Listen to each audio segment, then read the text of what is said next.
আজকে তাড়াহুড়া করে চলে যেতে হচ্ছে, ভবিষ্যতে আবার দেখা হলে সময় নিয়ে কথা বলবো। আরও বাংলাদেশ থেকে আরও আপনাদের বন্ধুদের নিয়ে আসতে পারেন কিনা দেখেন, আশা করি এটার দেশের পক্ষে। অসংখ্য ধন্যবাদ। Thank you very much for all. Thanks a lot.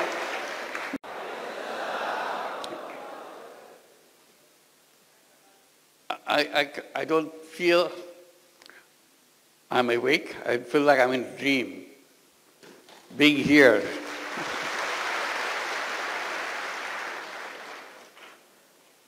It's a stunning experience to come to such a prestigious, such an influential institution in the whole world.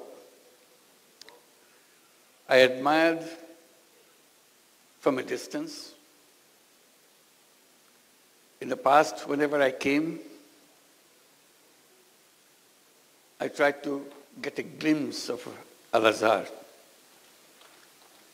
I just came through just watching from a distance. I didn't dare to enter. I was not familiar where to go. Today you bring me in. I'm here with the students and the faculty and the friends. It's an amazing experience, a lifetime experience for me.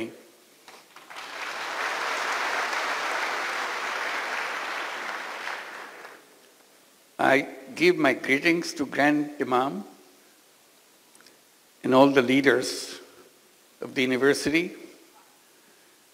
When you are mentioning all the numbers, these are stunning numbers.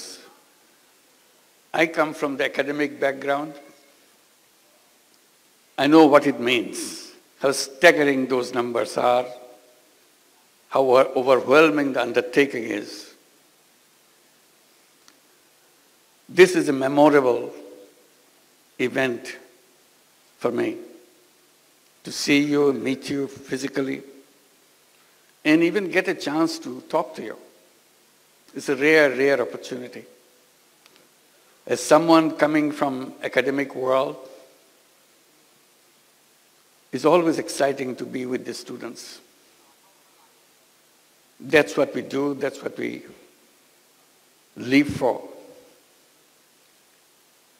And my greetings to all of you, all the students of Al-Azhar who are present here, who are outside, those staggering number of students and faculties all over the world. And among them, there are Bangladeshi students, pretty large number too. Can I see you with the Bangladeshi students? Will you please stand up to see? Wow, these are all Bangladeshi students. I should. Thank you. Thank you, thank you. তাহলে তো বাংলায় কথা বললেই হয় সব। অসংখ্য ধন্যবাদ। Thank you. অপূর্ব সৌভাগ্য আমাদের সবার, আপনাদের সবার সঙ্গে দেখা হলো আজকে।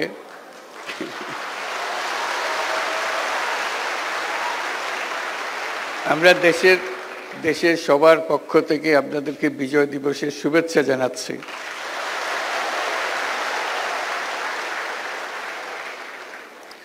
আমি ইংরেজিতেই বলি, অন্যরা বুঝতে পারবে না বলে আপনারা তো বুঝতে পারবেন।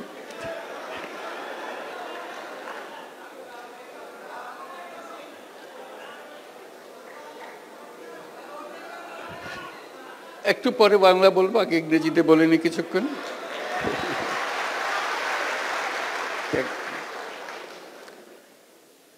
It's a wonderful feeling that you could accommodate so many students. I hope more and more students from Bangladesh could come here, and more opportunities will be available to you, because you change the world.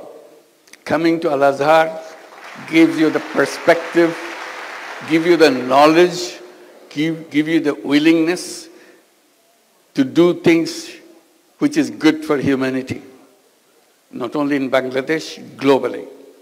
So that's your role. You are not limited to a particular country. You are limited for, your service is for the whole world, for all humanity.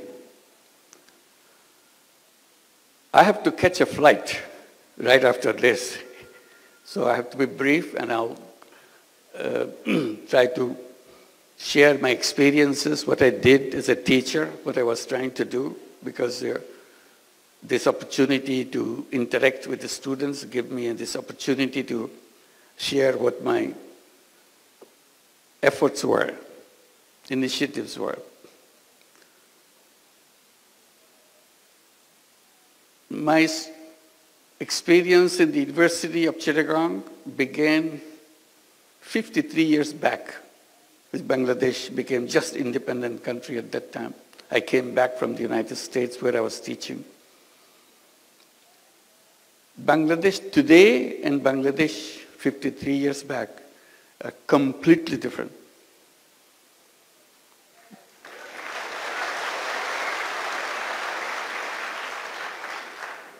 Bangladesh was the poorest country in the world. That was its title. This is not something make you feel encouraged that you are a citizen of the poorest country in the whole world. 86% of the population of Bangladesh were under the poverty line. And you see poverty everywhere. And that war of liberation made it worse, because all the roads were broken, all the bridges are torn apart because of the war of liberation. People's life became very, very difficult. And as I was teaching, trying to see what can be done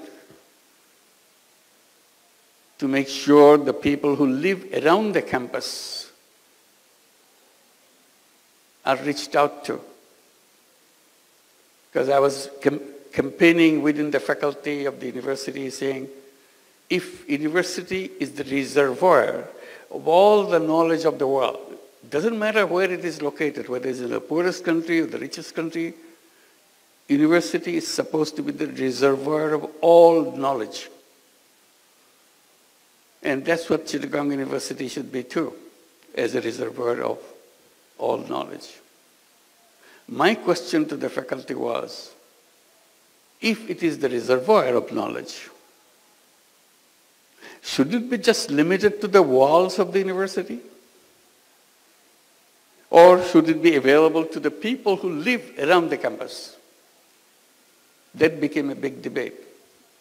And I was campaigning that knowledge is no good if it is not useful for people. So if the university has knowledge, it must reach out and touch the lives of the people who were around it and beyond. And that's what this whole meaning of having an university. So we're trying to see, I was trying to see, not many people paid attention to it. What can be done? And then terrible thing happens in Bangladesh. Terrible, terrible thing. Worst thing that happened to our life in the history of Bangladesh. In 1974, we were hit by a famine. And Bangladeshi students probably heard about it, but others may not. An enormous number of people were dying of hunger throughout the country. You literally see dead bodies on the street every day. They died not because they had some any disease. They died because they couldn't eat. They didn't have enough to eat. And dying by hunger is the most painful way to die. Death approaches very slowly. The day you die, the moment you die, you cannot distinguish, nobody can distinguish at what point you are alive, at what point you are dead. It's a very slow-moving process. And suddenly, it shocked everybody. That is death by hunger, massive number of people in Bangladesh. And that hit us too in the university. So one of the things I was trying to do, if shortage of food is the problem, people couldn't eat. all I can do at least try to help the village next door to the university campus do not have shortage of food. So my first effort was to make sure there is no shortage of food in one village which is next to the university campus. So I did lots of different things. Then I saw no matter what I did, there's still a large number of poor people in the village who couldn't afford to buy that food, even if they had the food in the village. So I was trying to see how do you do that. One traditional way, give them charity, give them some money so that they get some food. And I was wondering whether there's a good way to do that, because religions, most of the religions say that, give charity to the people for good reasons. But I was kind of hesitant, because this is something which doesn't lead to the solution. It only perpetuates the problem. So I kind of took a different decision that I don't want to go by that route. It's a good one, but I don't want to pursue that road. I was looking for something which can be sustainable. Opportunity came, some of experience of interaction with a villager, a village woman.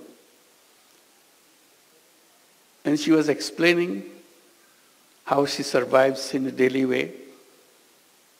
But in her survival process, she had to borrow money from someone to make some stool. And then the lender, which is the trader, gets all those stools to himself and sells in the market. And he gives the lowest possible price for those stools that the women made for. So she was totally cheated out of the whole deal. So she remains poor, but she struggles hard to make sure she gets a meal next morning or next day. The reason she didn't have the money to buy bamboo, which goes into the stool. I asked her, how much does a bamboo cost? So she borrowed the money from the trader. She said maybe about 50 cents, US dollar wise, or maybe a little more if you are looking for a good quality. I said, what if somebody gave you that 50 cents as a loan, can you pay it back? He said, of course I can pay it back, because I pay him much more than that. So paying you back is no big deal. I thought about it. Should I give her the 50 cents and let her be free from the moneylender, trader? Or she should continue the same relationship and see what happens. So I did give her the money. But I thought about it. Next morning I came back to her. I said, okay, I'll give you the money. The deal is you'll return the money to me once your business is done, and then you can borrow more. So this was the start of something that I continued, because I was so excited that she really paid it back, and I gave her money back again. So I told the villagers, in the meantime I became very familiar with the village women and village people. I said, if you need money, come to me. I'll give you the money. This is in a circumstances, in an environment where money lenders will give you money, and for that money you have to give away everything. Still your money is not paid back. That's what the money lending practices in Bangladesh and many other countries is all about. Here I am, I'm not talking about taking away everything. I'm just asking for the money to be back, that's all. Whatever I gave is returned to me. People thought, oh, it's so easy. So it became very popular. The more popular it got, more excited I get. Because it helped people. They started doing things and paying me back. Then I thought, this is not my job. I'm a teacher. Why should I lend money to people? This is the job of the bank. So there are several bank branches in the campus. So I went to the bank branch that I'm more familiar with. I told him, why don't you do that? He told me, no, banks don't lend money to poor people. That's not their job. I said, what is your job? To lend money to people who need money, lots of money. I said, that's very funny. You want to give lots of money, but you don't want to give little money. He said, that's banking. I said, that's wrong. That's wrong banking. So I kept summarizing that principle of banking. I still do all the time. It's a very strange principle of banking. The banking principle is very simple. It says the more you have, the more you get. If you have nothing, you get nothing. I said, that's very strange. You have the whole banking structure in the whole world on that principle? It is like that. Still, it's all over the world. I said, banking system is wrong. The first time I became very bold, I started saying banking system is wrong. How should you fix it? I said, very simple. You reverse your principle. The new principle would be the less you have, the more attention you get. If you have more, you have to wait. All bankers laugh at me. That's not banking. I said, that is the banking. If banking has any meaning, it has to touch the life of the people. And touching the life of the people begins by accepting that principle. The less you have, more attention you get. Then bankers said, oh, it will not work. No matter what principle is, but it sounds good, but it will not work. Poor people will never pay back. Then I raised a simple question. How do you know? Have you ever given any money to any poor people? No, we have not, because our system doesn't allow that. I said, then how could you come to that conclusion? Oh, everybody knows that. I said, I don't know that. So I want to practice. I want to find out. So I started doing that and find out everybody pays back. They said, well, it can stay for a while. They are trying to impress you so that they can get more money. The more money they will get, then they'll stop paying you back. I said, that's your assumption. I will not stop until I face that problem. I will continue. And I continued. As I continued, more and more people came. In the meantime, I started focusing on the poorest people. And the poorest of them are the women. So I said, why don't I start at the poorest level of survival? So naturally went to the women and started doing it with women. And it expanded. Then I said, why don't I create a bank, separate, different kind of bank than the conventional way that you see? The idea of having a bank came at that moment. And I started debating with the government officials, telling them, give us a permission to create a bank. Everybody laughed at it. How can you have a bank for the poor people? I said, like the way I do it. Oh, that's not banking. I said, what would you call it? Banking is about lending money and getting money back and running a sustainable organization. It's a business organization. Nobody believed that. Finally, after many years, I got the permission to create a bank. I called it Grameen Bank or Village Bank and continued to expand. And that became a story after that. So this is how an idea came to challenge an institution.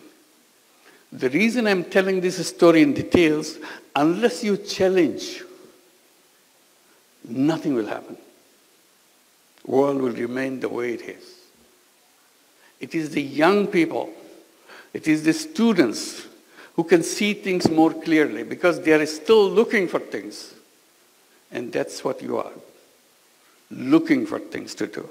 Looking for changing people's life. Looking for changing the whole world. If you stay where you are, repeating the same thing over and over again, the world will remain where it is. And then I came with the idea that I started telling about.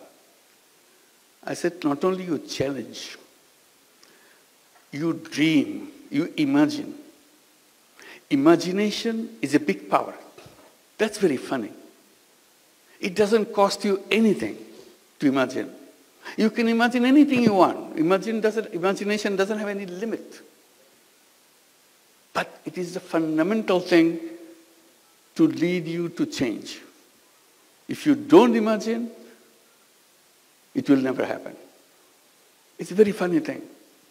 If you don't imagine, it will never happen. But if you imagine, it has a big chance of happening. So I encourage everybody, all my students, people that I meet, make imagination. Imagine things. Things which are absolutely impossible. Imagine that. And if you keep on imagining, it will happen. So while I do the thing, coming bang, and people say it will work in Bangladesh, it will not work anyplace else, it started spreading in other countries. It even came to Egypt. We started some programs in Egypt. Many microcredit programs are introduced. It went to many other countries in Asia.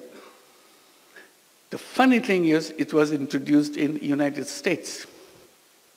In 2008, we set up a program called Grameen America. It started in Jackson Heights, New York. Everybody said, no, this is not Bangladesh. We don't have poor people in the United States. You are making us feel like we are some kind of fools. I said, no, you're not fools. You're very smart people. But you don't realize that you have poor people. Because you keep claiming that you don't have poor people. You are the richest country in the world, quote unquote, richest country in the world. That doesn't mean you don't have poor people. Oh, no, we don't have poor people. It's a rich country. I said, yes. Then I asked the question, do you have welfare program in your country? Oh, yes, it's a very rich program. We have lots of people. We take care of all the people. We give them monthly check every month so that they can buy their whatever their family needs are, so that they can take care of themselves, their children. A check every month, welfare check. I said, you know what? Every family, every person that you are giving a welfare check is a poor person by your own recognition, because they cannot afford to maintain their life on them by themselves. So you are giving them money from the state. They are poor, but you are claiming they are not poor. You are hiding poverty. Anyway, this debate went on, but in the meantime, Grameen America started expanding. Now it works in 35 cities in the United States. It lends out about $2 billion a year. In a couple of years' time, they will be distributing $3 billion and $4 billion. This is the path it has took. And the amazing thing, repayment rate is absolutely near 100%. Never changed. So you challenge something, and people say it cannot work. Okay, it can work in Bangladesh. Bangladesh is a funny country. Anything can go. But you will not happen in any other countries. Now it's all over the world.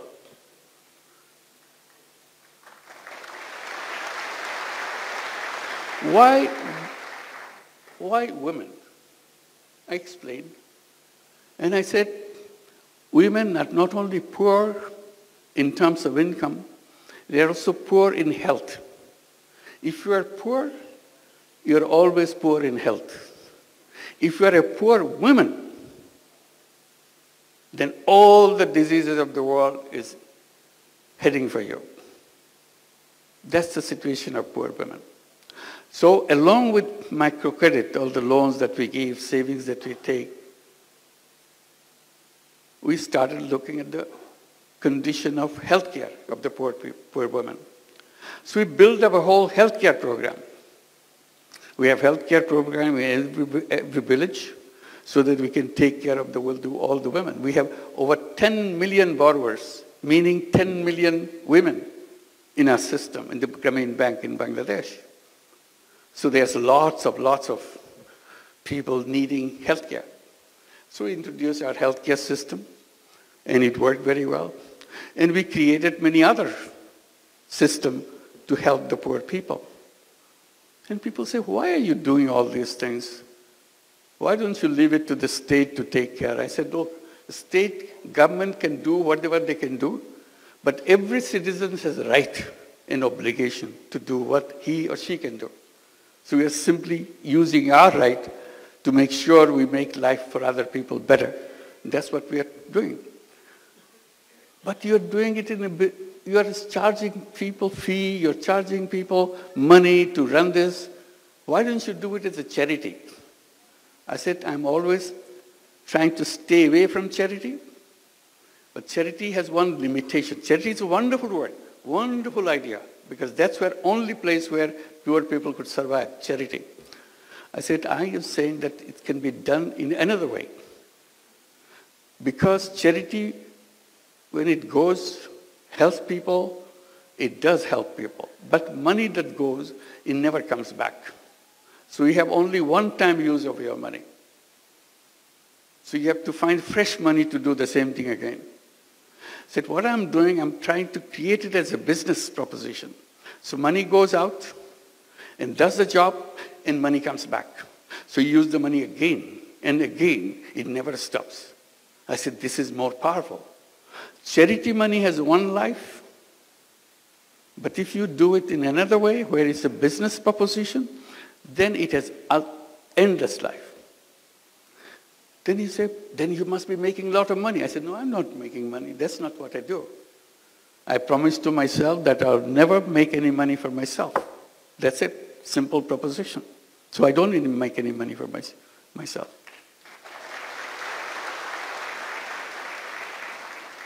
Then why are you doing like this? This is not a business then. I said, it is a business. See, we're conflicting. In our classroom, we are told if you are in a business, you have to make money. And the best sign of a good business is to make the profit as high as possible. Profit maximization principle. See, I got stuck with this now. Profit maximization principle. I said, well, that may be the one kind of business, but there are other kind of business. Oh, in our books, there is no other kind of business. There's only one kind of business. To profit maximizing. To maximize profit. I said, if you have only one kind of principle, then this is something missing. There should be in your textbook another kind of business. Business to solve problem of the people without making any money for yourself. Oh, we never heard of this because you never did that. I said, I'm doing it, I like it. They started a debate. Can this be a business? I said, of course it's a business. Business means you sell something, you produce something, sell something, and get your money back and have a surplus. In my business, there is a surplus. There's no question about it. But I don't want to take it myself. That's the only thing. The rest of it's the same. Why didn't you want to take money for yourself? I said, that's my decision. That's all. You don't question that. If you like it, you should do it too. It's fun to do that. It's a big controversy in economics classes and conferences, debate, can this be a business? I'm saying this is a business as anything else. So finally I have to give it a name. I started calling it social business. Defining as a business to solve problem without financially benefiting by yourself. So surplus stays with the business and expands the business. We took this principle and expanded, creating many, many other businesses. And funny thing, we came up with an idea. Well, government was giving licenses to telephone services, but in Bangladesh, in many countries, I'm sure Egypt did the same thing. At one point of time, very few people had telephones. It was a government service and very inefficient. Maybe 100,000, maybe something like that. That's the total number of telephones in the whole country. So that's when the mobile telephone idea came, and it's got introduced in other countries. Bangladesh wanted to give a license, give licenses for setting up mobile telephone companies. We looked at each other. What does it mean? And we had an idea. Why don't we apply? We had no idea what a mobile phone is for. But since government is asking for application, we sent an application. We want to have a mobile phone company. Everybody asked, why do you want to have a mobile phone company? You are just lending money to poor people, that's all. Mobile phone company, mobile phone is for the rich people. Very rich people. Because at that time it's very expensive when it came. So I said, well, we have an idea. We want to bring telephone in the hands of poor women. Again, a shocking experience. Why poor women? What do they do with the telephone? I said, we'll figure that out. We explained. Government was not happy with our application. They said, why do you want to give money to poor women? Telephone to poor women. I said, it's not for her to send messages or start it. At that time, there's no messages, just calling. Just calling each other. They're not calling anybody. They will allow the rich people in the village to use their telephone and charge a person heavy price. Because that's the first time telephone came, everybody wants to make a telephone call, she will make money. So why should I give it to rich people? I give it to the poor people. The privilege of having the telephone company. So we want to do that. So we created a telephone company called Grameen Phone.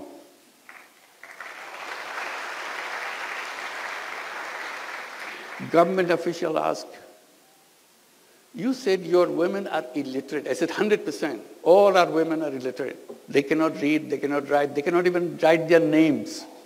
They don't even know what their names are. That's the beginning. Then why are you giving the telephones? Who cannot read, who cannot write? How are they going to push the buttons if somebody says, make a call for me to such and such place? I said, you underestimate poor people.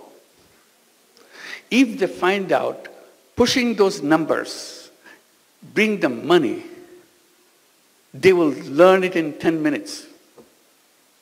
There are only 10 numbers in the whole world. So if those numbers bring money, they are smart people. The poor people are poor, but they are not dumb people. They are very smart people. That's how they survive. And literally they did that. They learned those numbers and became very successful telephone companies by themselves, just selling the telephone service in the villages. We call them telephone ladies of the village. Very soon we had 1 million telephone ladies selling services all over Bangladesh. Grameen Phone became the largest telephone company in the country, still the largest company in the country. The reason I'm telling this story is, you have to just twist a little bit. World changes completely. All I did, give few cents lending to poor people. It changed the whole world. Because I stood by it, explained it, repeatedly showed that it is possible, it can be done. And then I bring the mobile phone in the hands of the poor people. Everybody said, this company will never work. That became the largest company. They never had an idea that women and the poor women can be involved in telephones. It dramatized the whole family. She became the most powerful person in the whole village because she has a telephone. You may be a rich person, but you don't have a telephone. Because our company gave only telephone to the poor women, nothing else, in the beginning. Now we give it to everybody.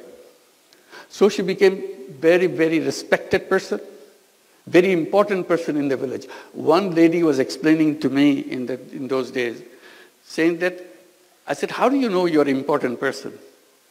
She said, I know I'm an important person in the village because no wedding ceremony can take place in 7 villages around me without me getting invited. That's the importance. So it's powerful. It gave them power. It brought technology. Their children changed. We pushed these children to go to school. We gave them scholarships. from illiterate families, they went to universities, they got their PhDs, many of them became doctors, engineers. I said, there's nothing wrong with the children of poor families. Simply, they didn't have enough finance to go through the school system. After they go to the school system, they're as good, even better. They're topping the class.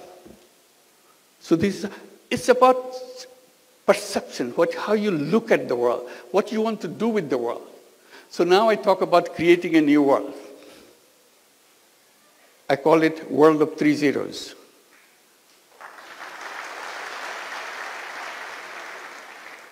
People get a little bit curious. What is it? Zero is nothing. So what 3 zeros mean? It's very simple to remind ourselves.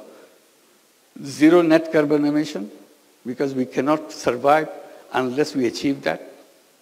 Zero net carbon emission. Zero wealth concentration. You know, our countries move forward, like Bangladesh has moved forward in the last 53 years. But where did all this money come? Where did it go? It went to the several people, several families in the country. Bulk of the people is still at the bottom. Their conditions slightly improved, but not what the richest people in the country is.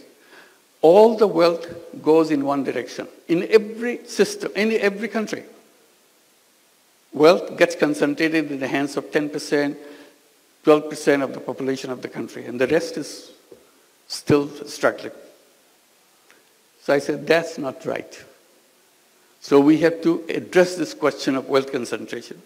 That's where the social business comes. If you introduce social businesses, there is no wealth concentration because money is not going to one place. Money is just circulating, and you are not taking any part of the profit that you make. So I said the future of the world is having more and more social businesses. Everybody says, social business is a funny concept, it will not go anywhere. Then we see big companies like Danone, like Uniqlo, they are becoming, Uniqlo is a big company in Japan, Danone is the biggest company in France. They became interested in social business. So we started having joint ventures of social business with big companies, addressing the problems of the poor people, because company doesn't want to make money for itself. It is only interested in solving problems. So now the social business idea is spreading. We have many, many centers at the universities. They have social business centers teaching what the social business is, challenging the whole economic system, whole economic framework. I said the root cause of all the problem that we created in the world is what we have designed as called economics, which is a profit maximizing system. I said that world will always be a world which will destroy itself. I said the civilization that we have created now is a self-destructive civilization. It will destroy itself. Nobody can save it. I repeat, this civilization is a self-destructive civilization. Either we'll be hit by all the problems we created, the environment and the climate will kill us, or wealth concentration will kill us. All the wealth will go to a few people on the top. The rest of the people will not have nothing. So that society is not tenable. Unless you're sharing the world, society cannot function. And the last one is zero unemployment. That's very interesting. It came because of my experience with microcredit. I said all human beings are born as entrepreneurs, not job seekers. But the economics teaches us, get ready, get a good degree, get a good education, get to the best university, so that you get a best job. I said job is a wrong idea, absolutely wrong idea.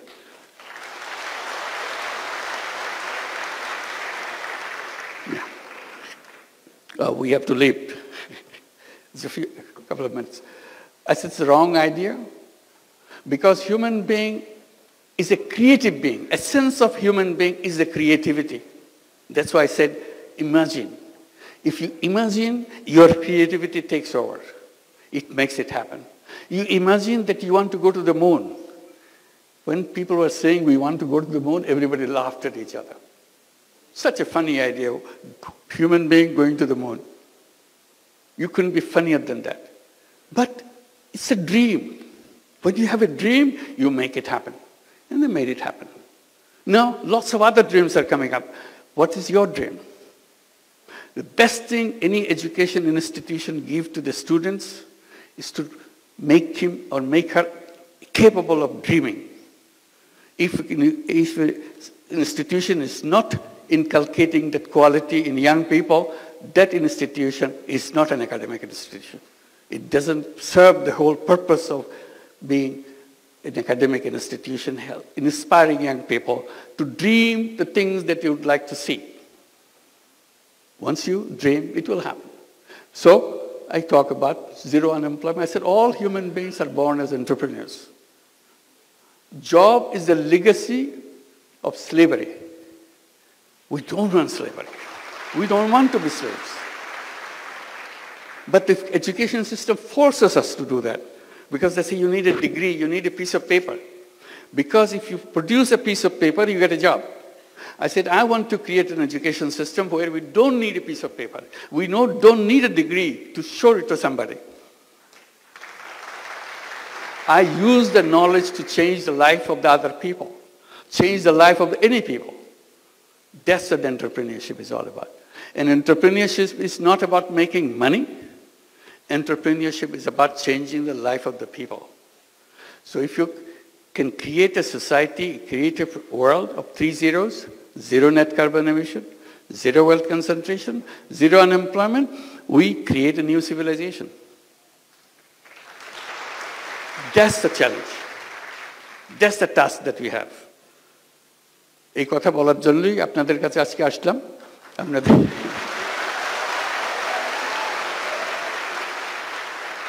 আজকে তাড়াহুড়া করে চলে যেতে হচ্ছে, ভবিষ্যতে আবার দেখা হলে সময় নিয়ে কথা বলবো। আজকে কথা আজখানেই শেষ করি। সবাইকে অসংখ্য ধন্যবাদ। আশা করি যোগাযোগ রাখবেন, আরও বাংলাদেশ থেকে আরও আপনাদের বন্ধুদের নিয়ে আসতে পারেন কিনা দেখেন। আশা করি এটার দেশের পক্ষে অসংখ্য ধন্যবাদ। Thank you very much for all. Thanks a lot. খুদা হাফেজ।